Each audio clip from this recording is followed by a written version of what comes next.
नमस्कार, मैं स्वर भूमेश्वर रोहित शर्मा।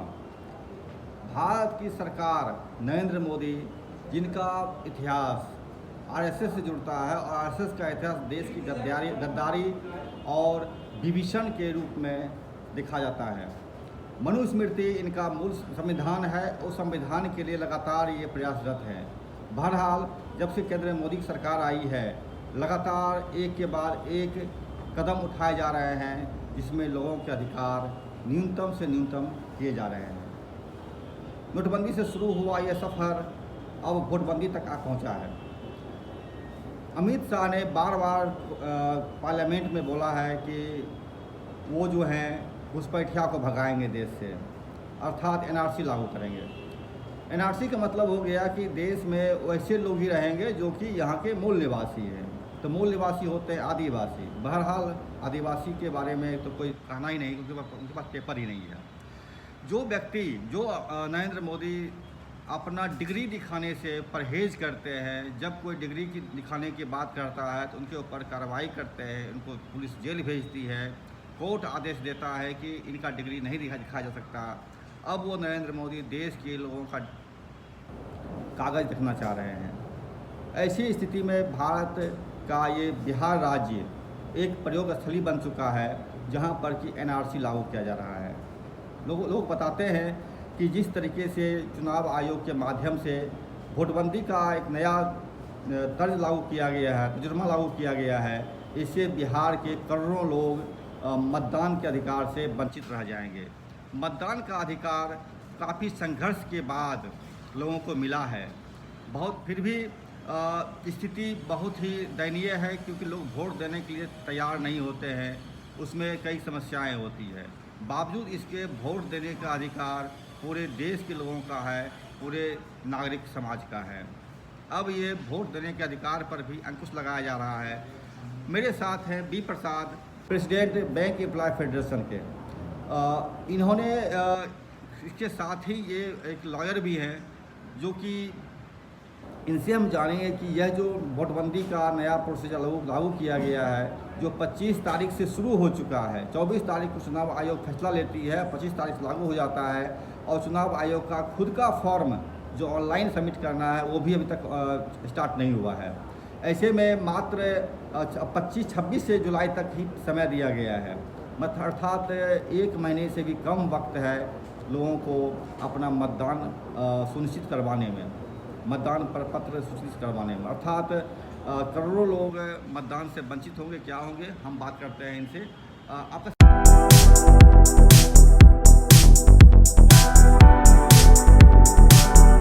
बहुत बहुत स्वागत है। हाँ, आप ये बताइए कि ये जो आधी रात में जो नौटंकी चलता है नोटबंदी के, फिर अब जो है ये वोटबंदी का मामला है, तो कितना व्यावहारिक लगता है कि 1 महीने से भी कम वक्त में ये पूरे बिहार के 8 करोड़ मतदाताओं का वोटर लिस्ट बन जाएगा? यह न्याय संगत नहीं है।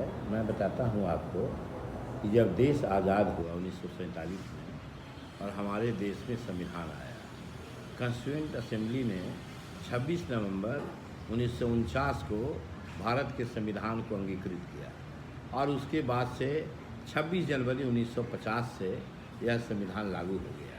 संविधान की मूल आत्मा है मताधिकार। ये मताधिकार कह रहा है कि किसी भेदभाव के आधार पर नहीं, बल्कि जो भारत के नागरिक हैं, जो भारतीय हैं, जिनकी उम्र 21 वर्ष से ऊपर थी, 21 वर्ष हो चुकी थी, उनको मताधिकार प्रयोग करने का अधिकार दिया गया। अब यह 1950 का जो पीपुल्स रिप्रेजेंटेशन एक्ट है, उसी के तहत पूरे भारतवर्ष में नागरिकों की सूची बनी, उसी के आधार पर मतदाता सूची बनी, जो पंचायत चुनाव से लेकर पार्लियामेंट के चुनाव तक वह काम में आ रहा है, और वह 4 वर्ष 5 वर्षों के बाद संशोधित होता है। यानी जो व्यक्ति 21 वर्ष की उम्र में आ चुके हैं, अभी तो 18 वर्ष से उम्र हो गई है, तो 21 वर्ष की उम्र सीमा में आ जाने के बाद में मतदाता सूची में उनका नाम जुड़ता है। जिनका देहांत हो गया या जो देश छोड़कर चले गए नहीं हैं, उनका मतदाता सूची से नाम कट जाता था। इसी तरह से मतदाता सूची का रिवीजन लगातार 52 के बाद से जारी है, क्रम जारी है, और इसमें कहीं कोई विसंगति नहीं है। अभी प्रश्न उठता है कि यह जो एनआरसी की बात हो रही है कि भाई ये नया हम मतदाता सूची तैयार करेंगे, तो नया मतदाता सूची करने में भी वही प्रक्रिया अख्तियार करनी चाहिए थी जो पहले से चल रही है। अभी क्या है समस्या? सबसे बड़ी समस्या है बिहार से करीब करीब 4 करोड़ लोग बिहार के बाहर में रहते हैं। काम काज नहीं है, उद्योग धंधा का यहाँ कमी है, अभाव है, औद्योगिकरण नहीं हो पाया बिहार का। नतीजे के तौर पर बिहार से मजदूरों का पलायन है। वे महाराष्ट्र में हैं, गुजरात में हैं, पंजाब में हैं, हरियाणा में हैं, केरल में हैं, हर जगह हैं, मद्रास में हैं, आंध्र प्रदेश में हैं, हर जगह पर बिहार के लोग हैं। और करीब करीब 4 करोड़ लोग राज्य के बाहर वो नौकरी के तलाश में, रोजगार के तलाश में चले गए हैं। उनका भी मतदाता सूची में नाम है यहाँ, और मतदान के समय वे मतदान करने के लिए आते हैं यहाँ। वो टिकट कटा करके 10 रुपये 5 रुपये पहले से वो चले आते हैं और अपने मताधिकार का प्रयोग करते हैं। अभी यह जो 25 जून से यह जो सिस्टम निकाला गया है, तो बहुत से जो मतदाता हैं वो आ नहीं पाएंगे। जो बाहर में रहते हैं, तमिलनाडु में हैं, गुजरात में हैं, वो आ नहीं पाएंगे। इसलिए पैसे की भी कमी है। मतदाता सूची में नाम जुड़वाने के लिए उनको आना पड़ेगा, हजारों खर्च होगा, और इसकी जो प्रक्रिया है, फ़ोटो देना होगा, सारा का सारा प्रक्रिया जो है, ये तो पहचान पत्र तो बना है, ईपिक बना है, उसमें फ़ोटो है सबका। लेकिन अभी जो नई मतदाता सूची बनेगी उसमें फॉर्म भरना है।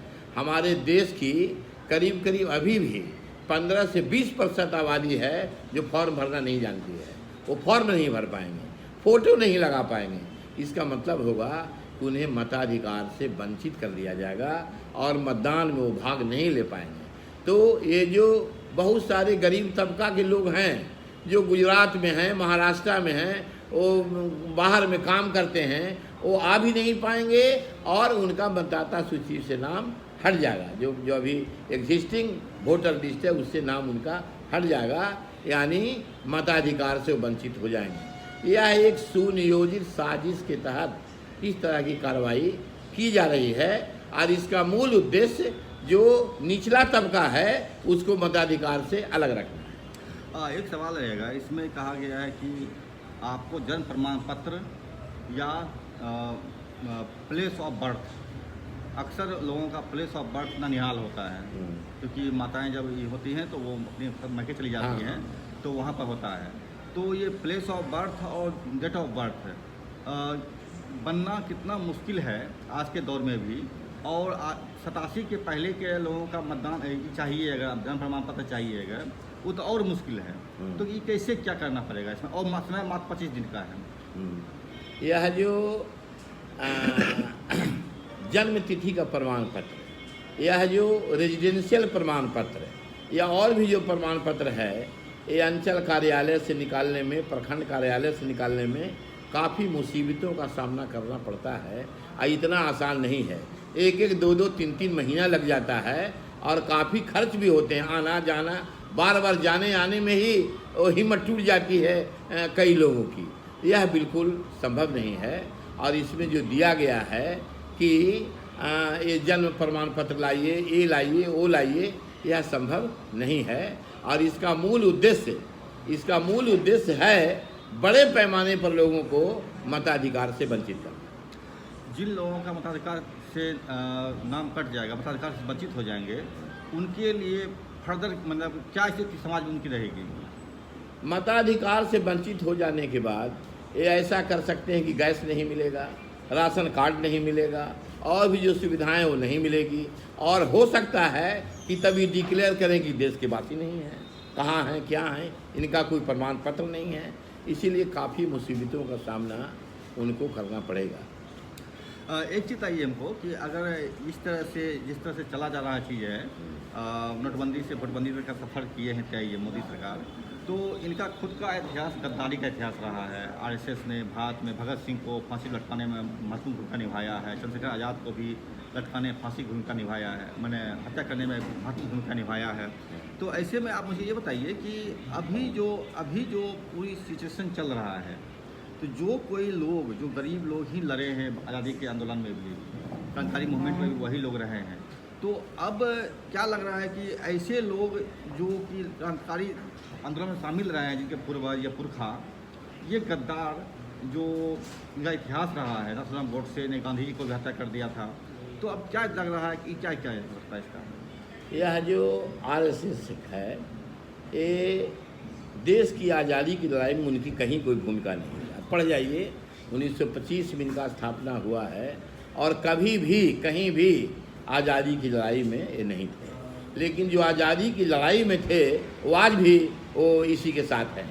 और गांधी जिसने ठीक से खाना नहीं खाया, गांधी जो ठीक से कपड़ा नहीं पहना, उनकी निर्मम हत्या की गई 30 जनवरी 1948 को। ये बड़ा ही देश के लिए दुखद घटना थी और पूरे देशवासियों ने इसकी निंदा की थी।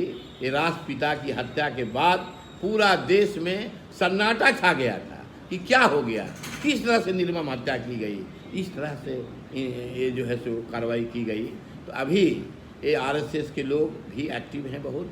और वो ये जो मोदी सरकार है, इस सरकार का उद्देश्य ये जो मामला धार्मिक ये समझौता मामला वह नहीं है, एक इसी रास्ते से एक क्रूर पूंजीवादी राष्ट्र की स्थापना करना और जो इकोनॉमिक सिस्टम है उसमें मार्केट इकॉनमी लाना, जिस मार्केट इकॉनमी में पब्लिक सेक्टर नहीं होगा, सरकारी संस्थान नहीं रहेंगे, कमज़ोर रहेंगे, सरकारी विभागों में भी उतनी रिक्तियां नहीं होंगी और जो देश का खजाना है, जो कंस्टिट्यूटेड फंड ऑफ इंडिया है, पब्लिक अकाउंट्स ऑफ इंडिया है, उसका स्वरूप ही बदल जाएगा।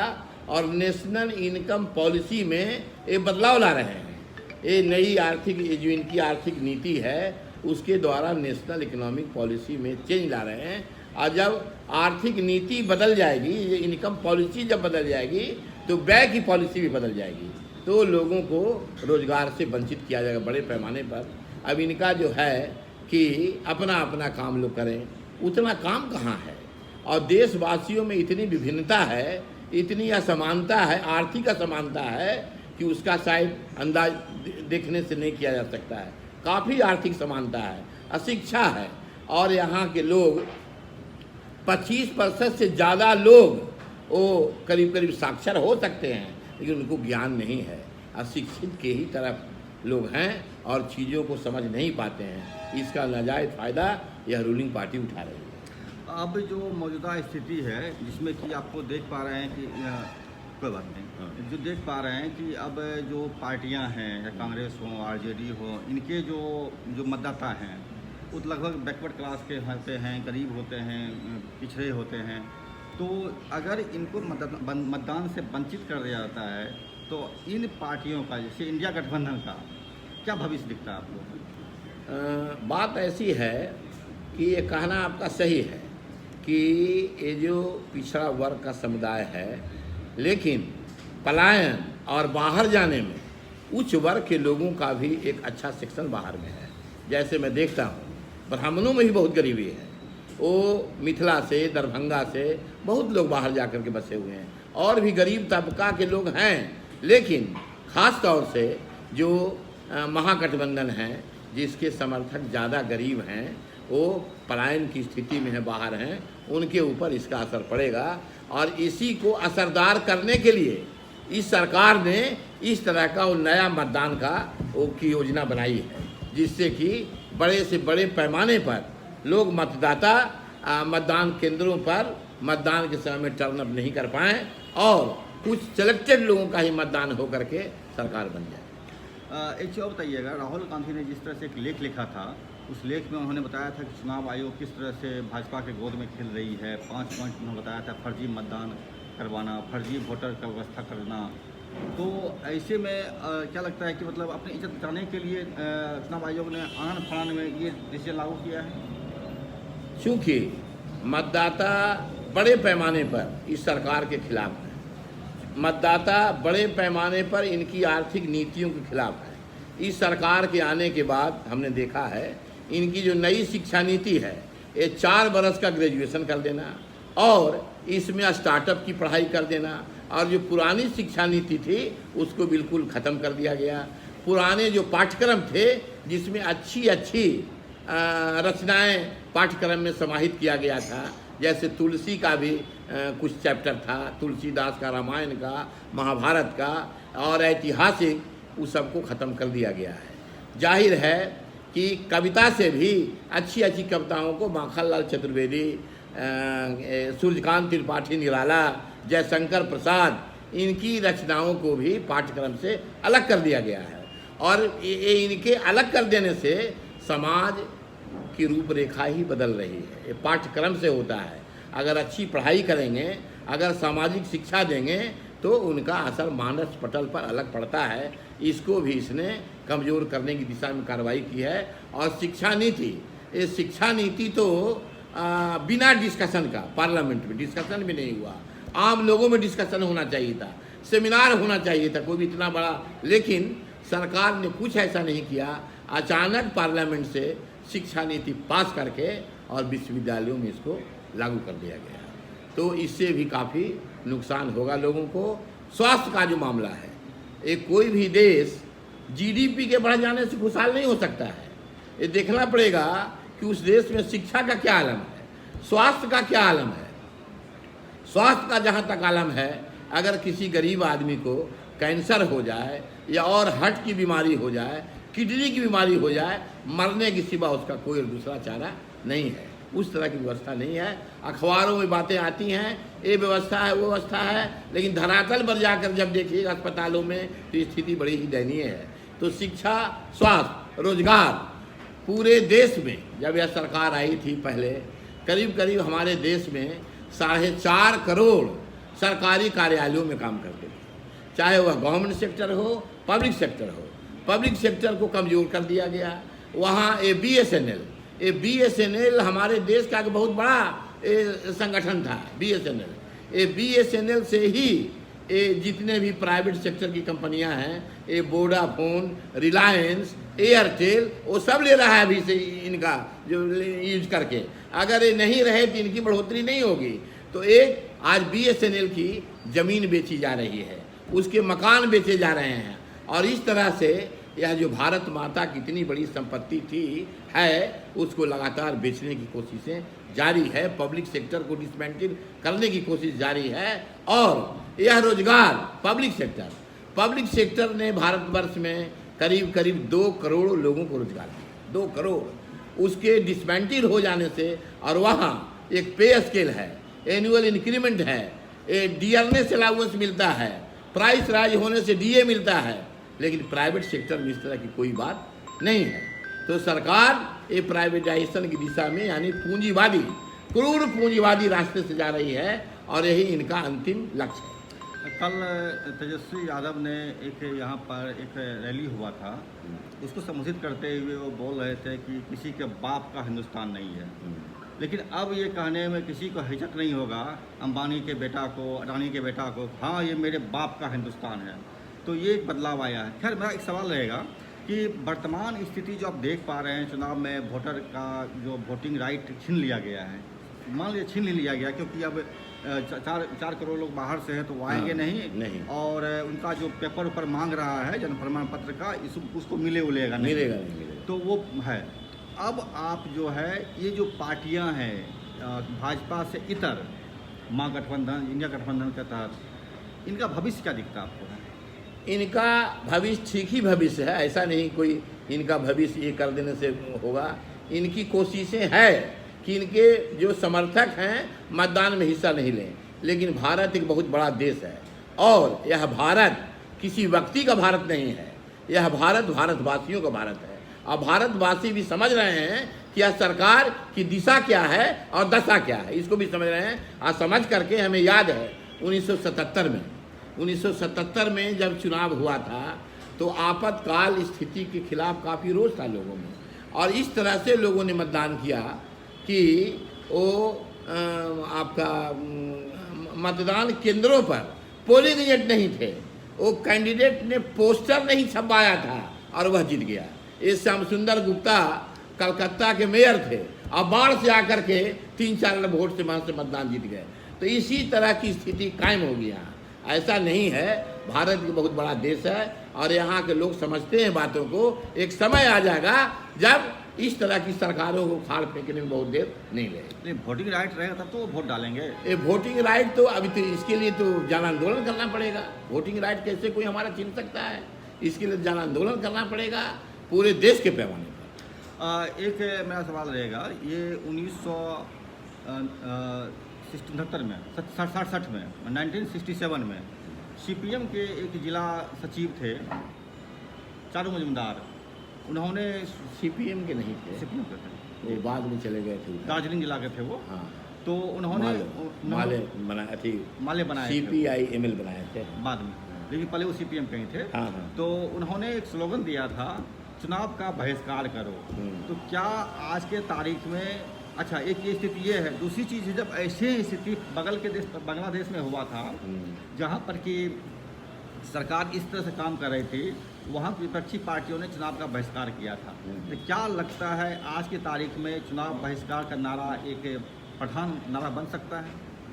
अभी उस तरह की स्थिति नहीं आ पाई है। अभी भी कोशिश करने से इस सरकार को पीछे हटना पड़ेगा। अभी देखा है हम लोगों ने कि किस तरह से किसानों ने आंदोलन किया, सरकार को पीछे ढकेल दिया। जन आंदोलन के द्वारा ये पब्लिक सेक्टर अभी भी बचे हुए हैं। अभी भी हमारा विश्वास जन आंदोलन पर है और जन आंदोलन के द्वारा सरकार को पीछे हटाने के लिए ये बाध्य कर सकती है जनता बाध्य कर सकती है। बहुत बहुत शुक्रिया, आपने अपने चीज़ों बताया। यहाँ उन्होंने बहुत चीज़ों को बताया कि किस तरह से चुनाव का मामला जो है लोगों के मताधिकार को छीनने का एक बहुत बड़ा प्रपंच मोदी सरकार रची है। जन आंदोलन एक रास्ता है। ये महागठबंधन या इंडिया गठबंधन के जो भी लोग हैं जो चाहते हैं कि हर आदमी का मताधिकार कायम रहे, प्रधानमंत्री से लेकर के गांव के एक गरीब आदमी जो 18 साल का हो चुका है, उनके वोटिंग राइट का भी एक ही वैल्यू है और एक ही वैल्यू रहे, इसके लिए इन्हें आंदोलन करना पड़ेगा। ये भी प्रसाद का स्पष्ट कहना है। और भाजपा जो चाह रही है एक मनुस्मृति आधारित सरकार बनाना, संविधान को फेंक देना या फिर अपने को जीत सुनिश्चित करने के लिए, बिल्कुल आप बोलिए आप।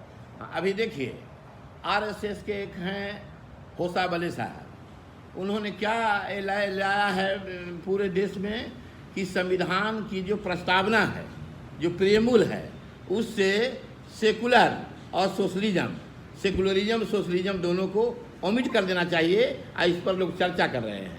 तो हमारा मानना यह है कि भारत ये जो संविधान का 42वां संशोधन था 1976 में जो लाया गया था, ये बिल्कुल सही है और सोशलिस्ट कैरेक्टर भी होना चाहिए देश संविधान का और सेकुलर कैरेक्टर भी होना चाहिए और यह रहेगा। भारत की जनता सेकुलरिज्म के खिलाफ नहीं है, भारत की जनता सोशलिज्म के खिलाफ भी नहीं है। और हमारे देश का जो संविधान है, चाहे वह फंडामेंटल राइट हो या directive principles of state policy हो, उसमें भी काम का अधिकार की चर्चा की गई है, जीने का अधिकार। ये हमारे संविधान में जीने का अधिकार की चर्चा है। तो जीने का अधिकार बिना रोजगार का संभव नहीं है, रोजगार आवश्यक है। और यह है जो संविधान हमारा है वो सोशलिज्म की तरफ ले जाता है, यह संविधान हमारा सेकुलरिज्म की तरफ ले जाता है। और सेकुलरिज्म है इसलिए इतना बड़ा भारत है जहाँ सभी धर्मावलंबी हैं और सभी धर्मावलंबियों की भूमिका रही है इस देश को आगे बढ़ाने में। चाहे क्रिश्चियन हो, चाहे मुस्लिम हो, सिख हो, ये कम से कम शहादत नहीं हुए हैं, उनका काफ़ी शहादत हुआ है आज़ादी की लड़ाई में भी और आज़ादी की लड़ाई के बाद में भी। समाज के निर्माण में उनकी अहम भूमिका रही है। जी, बहुत बहुत हम बताया। और एक चीज़ और इसमें कहा जा सकता है कि जिस तरीके से चल रही है वो अपने आप में बहुत ही विवादास्पद है। मोदी सरकार का बातों पर कितना भरोसा कर सकता है, इसका इसी से एक उदाहरण बता सकते हैं आपको हैं हम। दिल्ली में उन्होंने कहा था जहाँ झुग्गी वहाँ मकान, अब सारे झुग्गी झोपड़ियों को साफ करके घरों को तोड़ दिया गया, लोग रोते हुए लगते सड़कों पर आ गए हैं। मोदी सरकार विश्वास के काबिल नहीं है, ये तो एक बात स्पष्ट हो गई है। बी प्रसाद जी ने भी बहुत चीज़ों को बताया और उन्होंने संविधान को स्थापित करने की दिशा में, संविधान को किसी तरह क्षति न पहुँचे इस दिशा में जो एक आंदोलन की ज़रूरत है आज की तारीख में, वो भी एक महत्वपूर्ण चीज़ है। आपका बहुत बहुत शुक्रिया। नमस्कार आपको भी। और आप चैनल देखिए, लाइक कीजिए, सब्सक्राइब कीजिए, शेयर कीजिए। समय थोड़ा लंबा हो गया है, बहरहाल आप देखिए पूरी वीडियो को और समझ बनाइए कि आपका किस तरह से मताधिकार से आपको वंचित किया जा रहा है। आज मताधिकार से वंचित कर रही है, कल आपको इस देश में रहने से वंचित किया जाएगा। नमस्कार। समझ लाइक कीजिए, सब्सक्राइब कीजिए, शेयर कीजिए, हमसे जुड़े रहिए। हैं? हाँ।